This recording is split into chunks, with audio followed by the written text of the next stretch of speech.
Hello, hello, hello, and welcome back to an all-new episode of The Darius Show. For today's episode, we're going to be diving into one of my favorite animated series I've ever seen. Dare I say one of my favorite shows just in general, animated or live action. And that is Genndy Tartakovsky's Primal. Season 2 just finished. I watched it on HBO Max, and I had an amazing time watching it. Season 1 caught my attention a couple years ago, and Season 2 managed to knock it right out of the park. So, without any further ado, let's go ahead and roll the intro and dive right into it.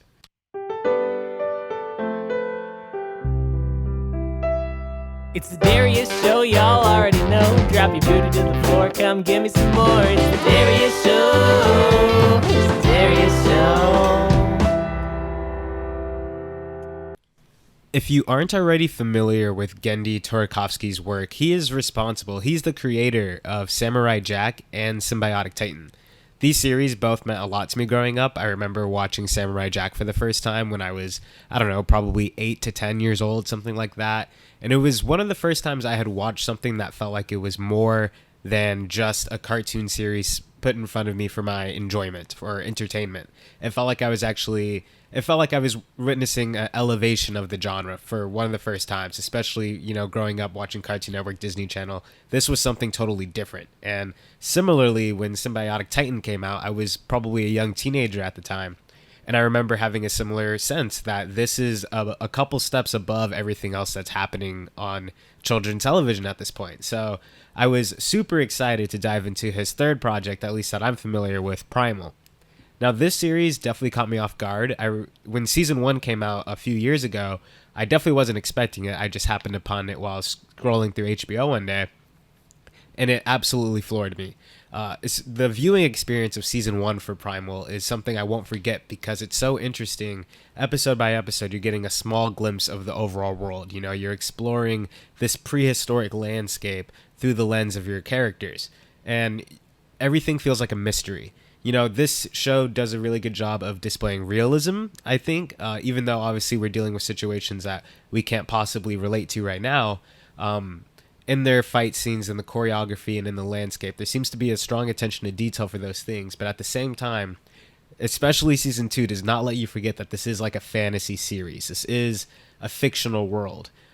Obviously, dinosaurs and full human societies were not interacting with each other at the same time, as this series would make the case for. So you do have to have a little bit of suspension of disbelief, but if you can get on board the murkiness of the timeline of how this series would take place, other than that, for the most part, of course, we're going to get into the very big sci-fi thing that happens at the end of the season here. But other than that, this feels like a very realistic short show to really drop into. Season 2 of the series peeled back the curtain so much, and we got to really explore the parameters of the world that our characters interact with. Our main characters are Spear and Fang, of course, the caveman who loses his family to a terrible dinosaur incident, and a T-Rex who loses her family to the same dinosaur. They band together in Season 1 to defeat this dinosaur and then continue to go on adventures for each other and become a found family of sorts. So those characters in this season, they really get put through the ringer, and we really get to see the parameters of this world in a lot of different ways. We got introduced to like a number of different cultures and societies depicted here.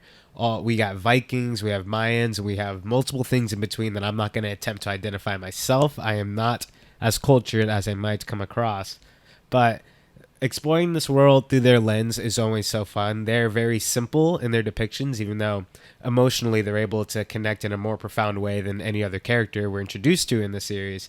The way that their brains work and the way that they process the world is fairly black and white for Fang and Spear. And so seeing them introduced to these crazy societies and just how quickly they accept and adapt and just move forward from all that is a super interesting vehicle to explore this story and this narrative.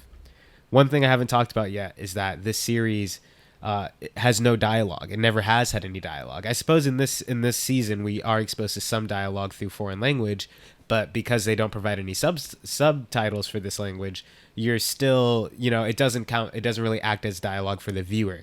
As far as your viewing experience, this is just another sound effect to convey what's happening on screen. I'm not really familiar with any other series that has such a strong narrative base without dialogue. I've certainly seen works of fiction that were presented to me without dialogue. Like I've seen that in smaller bite pieces before, but a fully fleshed out series with actual characters and character dynamics, narratives, geographical changes, like, this is a fully fledged out story without any dialogue. And there are a couple exceptions to the dialogue, as I mentioned before, and another one that we'll get into when we talk more about the episodes. But I just think it's really impressive that the series really succeeds in its conceit at displaying this complex narrative without any dialogue whatsoever. You would think that would be uninteresting, just watching an orchestra kind of narrate a story and just hearing the sound effects of the different animals and people that interact.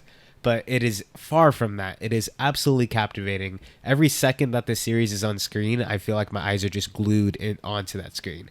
I suppose not having the dialogue actually aids the viewing experience because you have to pay close attention. You have to pick up on the nuances or else you'll miss out totally on the story. So in a way, it's actually a really impressive tool to get your audience to drop in, to really anchor into the atmosphere. And any good piece of fantasy content is doing that effectively. They really allow you to escape into the world and experience it through their lens.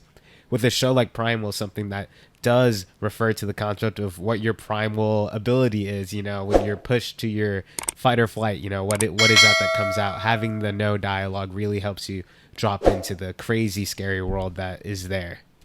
Okay, that's enough about all that. Let's actually drop into what this season 2, has to offer.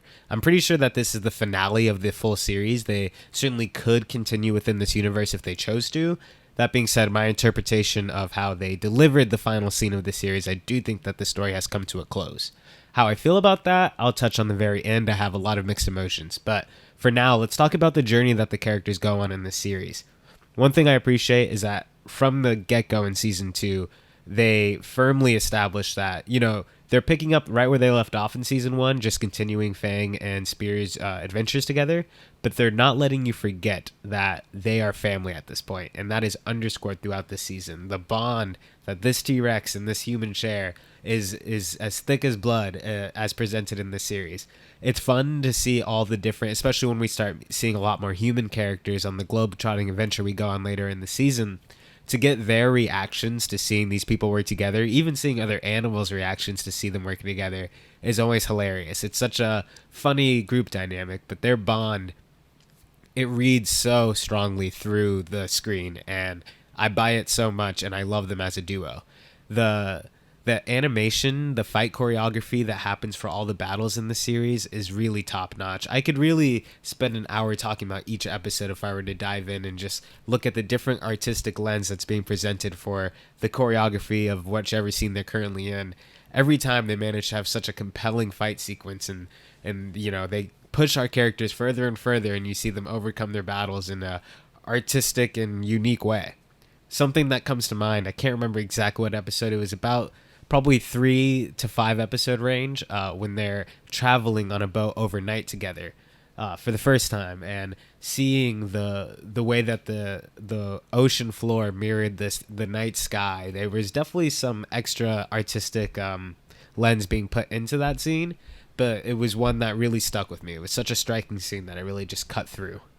The plot for this season really starts happening about halfway through, and that is an episode when Fang gets to meet another dinosaur, seemingly with a similar temperament to hers that she's able to connect with, and this becomes her boo thing for a couple days.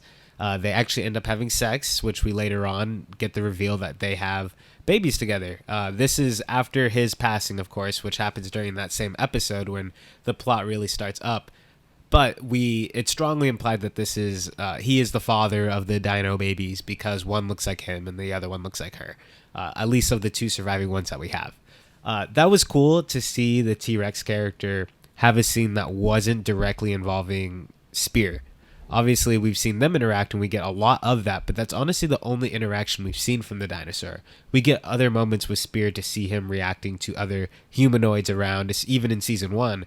But seeing her have her independent exchange is just a really unique experience, and getting treated to that was really nice. It was cute to see them bond and fall in love, the little dinos, the way they did. It's in the same episode that Spear starts to interact with humans as well, so it's an episode for both of them to kind of reconnect with their own kind.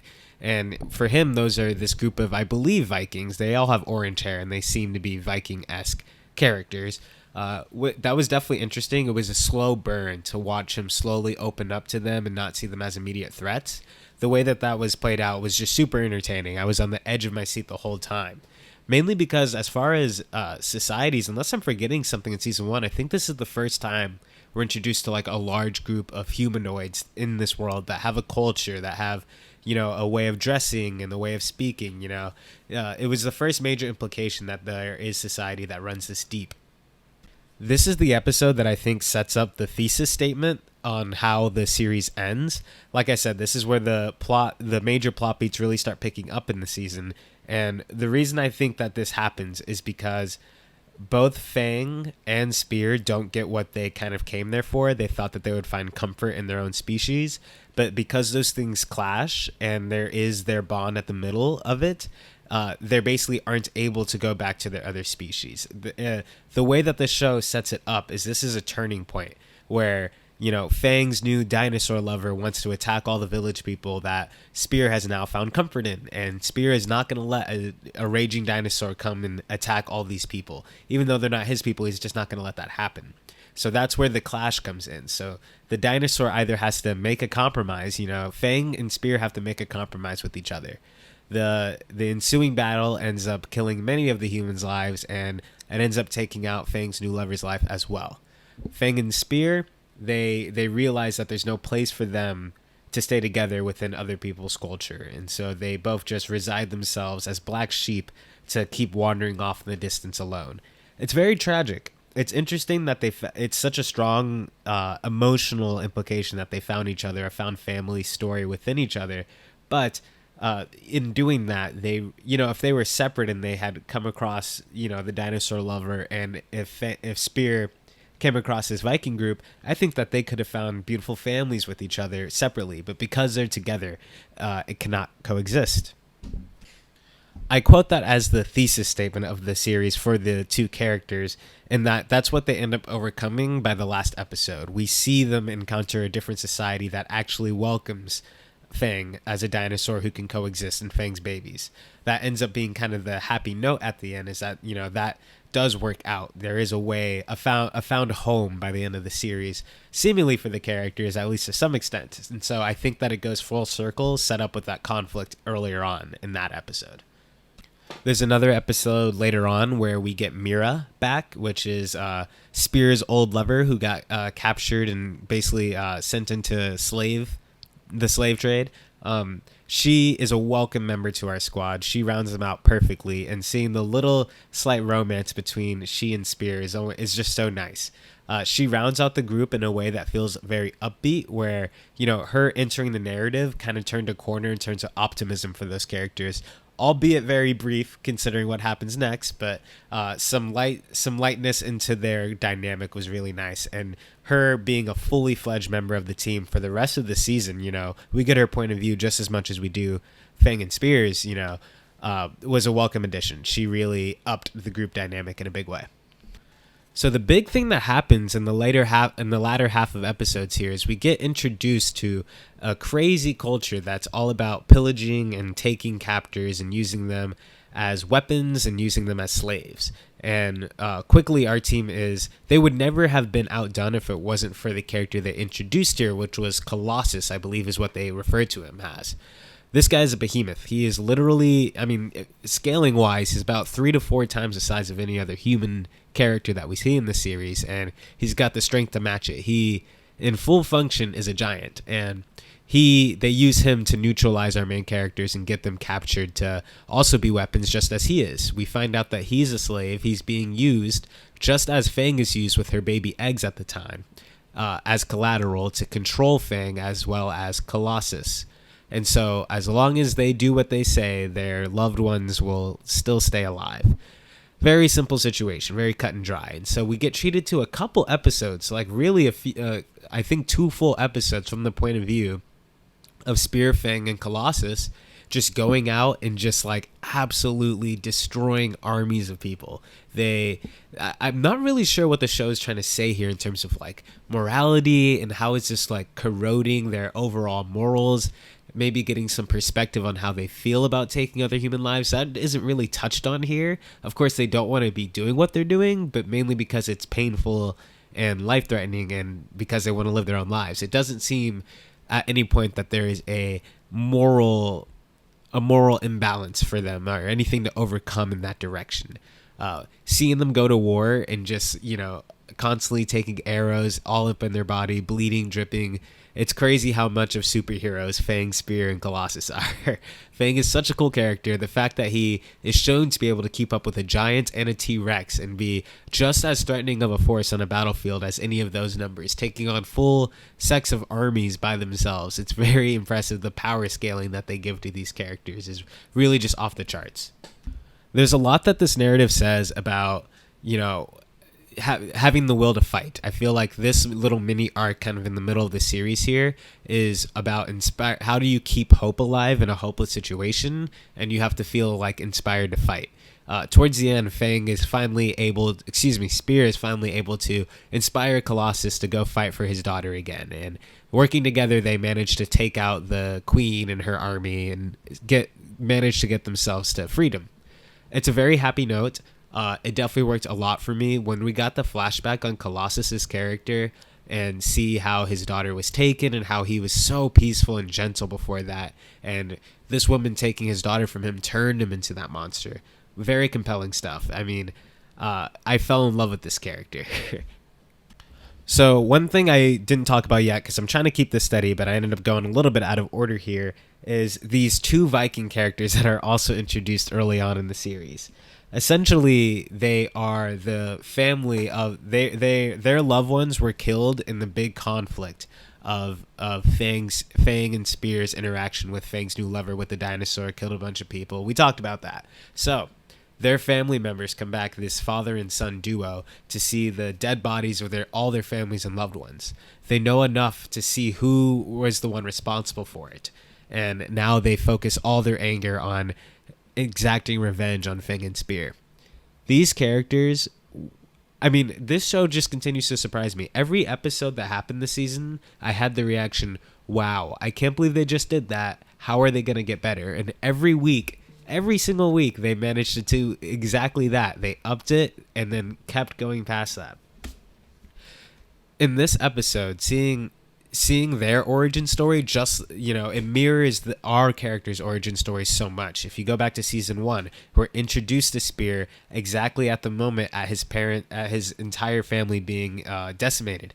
That's the same way that we're introduced to Fang. We see her loved ones being killed right in front of her eyes. They are getting the exact same origin story as our characters. And it flips. It makes the audience really wonder, are our characters even good guys? I mean, realistically, they're responsible for hundreds and hundreds of deaths of humans in this series. So morally speaking, I don't know that our characters are good. They seem always well intended, but the trail of damage that they leave behind them is truly terrifying, and I'm not sure what that speaks for their overall moral scaling. You know what I mean? Even though they're presented as heroes to us, I'm not convinced that they're doing that much good in the narrative, except for keeping each other alive.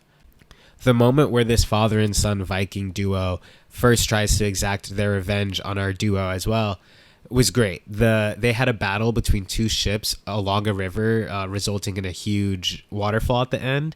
The choreography for the scene, again, was off the charts. There's so much moving pieces. There's the two individuals who want Fear and Spear. This is getting tough. Fang and Spear dead. They want them dead. Fang and Spear are just trying to defend themselves, but really Fang is only concerned about defending her eggs. Spear, on the other hand, wants to protect everybody, and of course they have Mira, who wants to help everyone as well, but is in the middle of sailing the ship. So there's a lot of moving pieces happening, and the way that they played with the different points of view, the shift in directions, the way that the fight would go up and down in terms of who has the advantage, such a fun fight. This was a highlight for me, and it was so nice to see an even match for Fang and Spear. They overcome crazy threats in the past, armies of different animals, winged beasts, whatever you want to say, and they always come out on top. But then seeing this father and son match them in skill, match them in brute, match them in desperation and grit, it was great to see. And introducing different types of weapons, we get a lot of bow and arrow shots in this season, and different like shields and swords and everything. It was super fun. It upped the entertainment value of this tenfold. Of course, this is what leads to the craziest sci-fi thing this show has ever done. Like I said before, this has been a relatively grounded series other than their just timeline. Of course, it's maybe a little bit ridiculous to think that a T-Rex and a human can be friends, but overall, the world does feel very grounded. But this episode really just goes and throws that right out the window. So the father and son are fighting very valiantly, and the father, fights within an inch of his life. But then the final straw that breaks the camel's back is seeing his own son plummeting to his own death right in front of him. The father is essentially dead, and at this point, this is where I'm gonna need some help interpreting this, because from what I can tell, Satan himself takes this man because he is filled with so much resentment and grief and pain and vengeance lust, I suppose.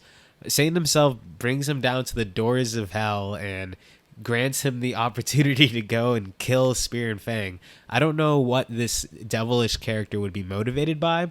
This is where I get really confused, because when he's easily defeated, and defeated is a loose term for the way that they dispose of this creature later on, it really makes you wonder, and like when he takes him right back to hell, what is the demon's motivation in all this? But anyways, this demon gives him the abilities to become a crazy hell monster to go seek after his threat. And this guy becomes a walking zombie of fire and molten lava. He literally is walking across the ocean barefoot just on top of the ocean to go meet his enemies. And I really like how they use him as a looming threat for those last 3 episodes. Our characters are still in the midst of their slave situation, trying to break free from those chains, and all the while we know that he is on a one-way track to our main characters to try to go kill them. So as far as building tension and anticipation for that final fight, that was really well executed. I could not wait to see how they were going to introduce this threat and how our characters were going to interact with it. That being said, when he is introduced, I feel like this is the one thing that the series fumbled on. What it really feels like to me was that there was a whole other episode here in the finale to flesh things out a little bit more that we missed. So what actually happens is this fire beast creature ends up finding Fang and Spear as soon as they reconnect Mira with her with her old tribe. This new tribe is very welcoming to Fang and Spear. It seems like this is going to be their new home, perhaps. They're already learning their traditions. They don't mind that Spear's around. It's all sunshine and roses, right? Of course, they do make it a point to show that, Fang, Spear doesn't feel like he can really connect with this culture. He still feels like a black sheep for everything that he's lost, right? What we really get is a touching moment of him that night after he removes himself from the party situation and all the villagers. He does some cave paintings, which they actually foreshadowed this in the first episode of the season. I don't know if this is the cave that he's from. It kind of seems like it implies that it is, but he's admiring some cave paintings, seemingly consuming the stories that are on those walls, right? Whether or not it's his home originally, it doesn't really affect the payoff of this moment, but I like to think that it is his original home. His flashback in this episode, when you see him as a kid, definitely made it seem like that was his cave. But anyways, I digress. On the wall, he tells his story, the story that we saw, that he had this great family that were eaten alive by this dinosaur, and now he's been roaming off alone with this new friendly dinosaur ever since, and he just feels really alone. That's what seems to be the story painted on the wall in my interpretation. And Mira seeing this, it's really a heartbreaking scene to her, and it's a testament to the emotional complexity of Spear. He doesn't have developed language. He doesn't have the ability to communicate like a lot of the other humanoids do that we see in the series, but that doesn't mean he's not capable of grasping the emotional nuance of all the situations around him. He doesn't miss a beat, even though he seems like he's a lot stupider than everyone, a lot more stupid than everyone around him. He is right there with everyone, and he's a shining example of it at that. So that's when our fiery beast creature shows up to finally exact his vengeance, and he just shows up. It's immediately a problem. What they show early on is him, he's able to scale this mountain by turning his body into a snake and then immediately morphing it back into this humanoid form. Watching that was amazing. I was like, oh my gosh, what is this threat? Like, I wish that they played with that a lot more, because what happens after that, essentially he, throws fire on Fang. Spear gets really upset. I mean, there's a moment where you see him truly snap in a much more aggressive way than we've ever seen him do, because that is his family. He tackles the beast down this mountain, manages to gain control while fighting, while falling down, and essentially takes him and the beast out with him. The second the beast hits the floor, it's just assumed that he's defeated, and he's chancelled right back down to hell. He's just dragged immediately back down to hell, and then that's that. And let's just talk about how the finale is from here, and then I'll talk about my critiques and what I think they should have done differently. He pretty much dies. I mean, he manages to barely survive the night. Essentially, we see a blistered version of Spear that we've never seen before. He is barely recognizable, and the heartbreak on all the characters around him's faces is really tells you everything you need to know about the situation. It is fatal. Of course, Mira takes this moment to look at the cave paintings one more time, see that he lost his family, and, delivering true on that one theme in that final moment, she essentially has sex with him right then and there on his deathbed when he can barely even breathe at this point, takes his nut and then gets pregnant with him. And then we see in a bit of a foreshadow epilogue at the end there that they did end up having a child. I thought that this was a super profound moment. This, as the final moment of the series, I'm totally okay with. Of course, I want my boy Spear to live, but the compelling emotion behind this final moment, maybe he doesn't get to live his great life, but that final moment, knowing that he was able to kind of birth new life and kind of keep his family, some version of himself alive within the world, I think was a really beautiful moment to end him on. This character is a tragedy. Spear has only known tragedy. That's pretty much all he's done. He's just constantly fought for his life and hasn't really been able to do anything except for confide in a few people close to him. And, this isn't the best ending that could have happened for him, but it's probably the only one. I think he was always meant to die a warrior. So I'm really okay with him passing off like that. And again, profound way to kind of end on a happy note is to focus on the new life that they made together in their child. But the fight, the final confrontation with the fire beast is so lame. It's literally the least interesting fight that we've had in the entire series. I will take the opening fight with Fang and Spear against the dinosaur and the pilot of this series over this any day. They spent so much anticipation. We have seen this character over the course of 6 episodes, this Fire Beast character, plotting his revenge, coming for the big old fight, right? And the fight's over in like 30 seconds. It's literally one chase scene up a mountain. It's one interaction, one tackle, fall down a cliff. They're just both dead, and that's it. I really feel like, as an audience of the series, something that's built on such compelling choreography of fights, that we deserve better here. I think this is the penultimate battle. It's the one, again, I said that Spear, it's perfect for him to go out fighting like a warrior, but this was the opportunity to really show us how effective Fang and Spear are together as a fighting duo. And he could still reach the same fate, but have it be much more of an impressive battle for everything we've seen this man pull off. For his final act of heroism to be just tackling this beast down a mountain, it wasn't enough for me. I just really felt shortchanged. I was anticipating this fight so long, and because they made me, like I said, it was very effective tension and anticipation build, but getting me there, I was really disappointed in that final fight. That being said, that is really the only disappointment I can say about this series. From episode 1 to the final moment, I did feel lackluster in that final interaction, but in the final antagonist interaction, the final moments of the series end on such a strong note that I'm kind of okay with that. Now, what would the series need to be different in order to not feel that lack of catharsis? You need another episode, because I don't know. Realistically, they probably just ran out of time. I'm sure that there's a full battle scene that exists out there that they just had to cut down. I believe this because, in this episode, would I have traded the small moments of exploring this culture for a few moments and seeing him relax and see this culture with Mira and everything? Would I have traded that for more action? Perhaps, but I do think it's a vital part of what this story is trying to tell. There's not a moment, even though there's a lot of slower moments within the series, there's not a moment that I would give up. It all feels very necessary to get you to the emotional place you need to be at. Now, if they did have another episode, here's how I would have changed things up a little bit. When our characters break free of their slave situation, they're finally freed people, and we see Colossus on one boat and they're on another boat. They smile at each other, they work together, they did their thing, camaraderie, hurrah, and they go their separate ways. Now, what I would have liked in this moment is this is when the fire guy shows up. As soon as we're done dealing with Colossus and he's going his own way with his own people, I think the fire guy should have shut it right then and there to attack Fang and Spear and kill Colossus in the meantime. Maybe Colossus tries to defend them for 1 second, and then the fire guy just like absolutely destroys him.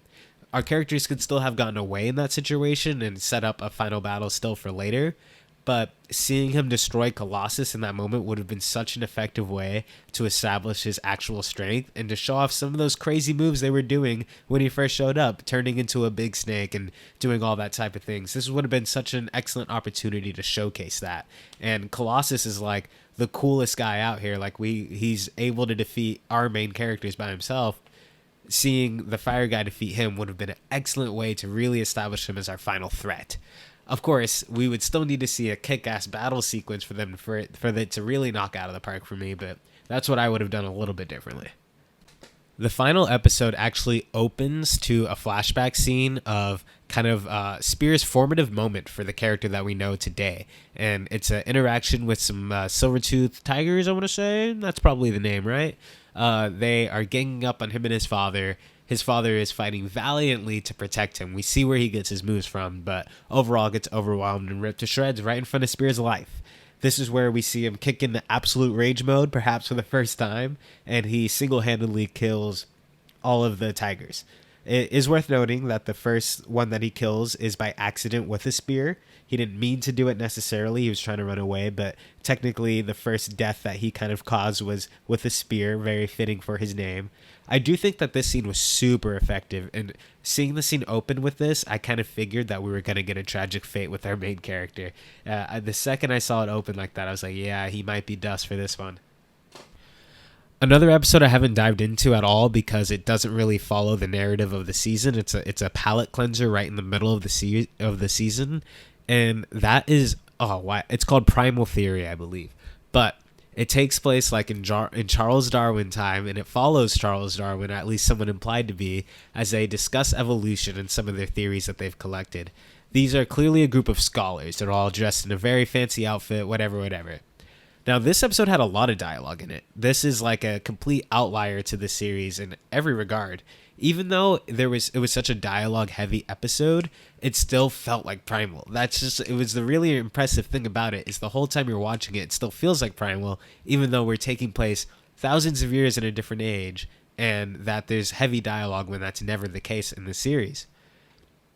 In this episode, there ends up being like an escaped convict who essentially is a beast-like character. This guy is as powerful as we see Spear to be. And the whole time after seeing this episode, I was trying to figure out, is this somehow Spear?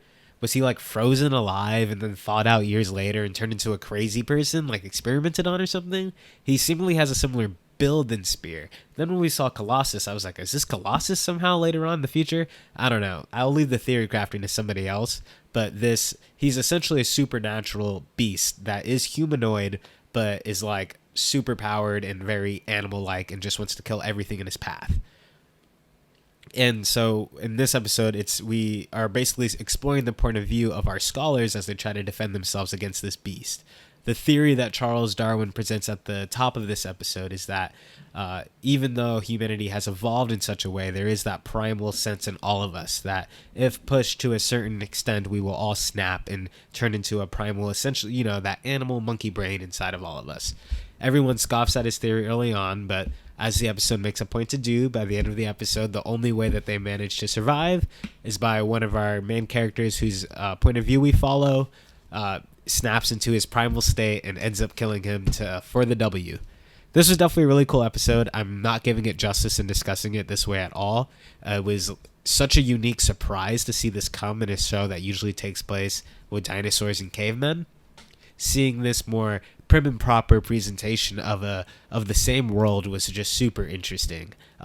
It's one of the reasons why this series was such an amazing watch, is because they always hit you with a big surprise. You can't really guess what's happening. The story just is unfolding. This season 2 did a little bit more of creating an end goal for the characters, slightly, or at least the end expectation on what you expect for the end of the season. But overall, you're just experiencing these situations along with the characters. It's really no guessing with the series, and that's one of the things that makes it special as well. Doing a little bit of research, it seems like there might be a potential future for the series. The creator has stated that he has an interest in doing an anthology version of Primal. I don't know if that necessarily means in the same age or what, but it seems like he wants to implement the same style of storytelling to stories in the future. So whatever comes out from Genndy Tartakovsky next, I'm all here for it. If it's in this universe following Spear's child, who also is riding on one of those baby dinosaurs, super awesome by the way. Seeing that child, I would love to follow their adventures. I would love to follow a new series that just has a similar style in terms of storytelling and artistic direction. I'd 100% be down for it. Bringing this conversation to a close, the last thing I want to praise is the animation. Now, this is not the flashiest animation. It's really not. If you put on any anime, I just reviewed Cyberpunk, and that series has a lot more slick animation, really quick, flashy animations.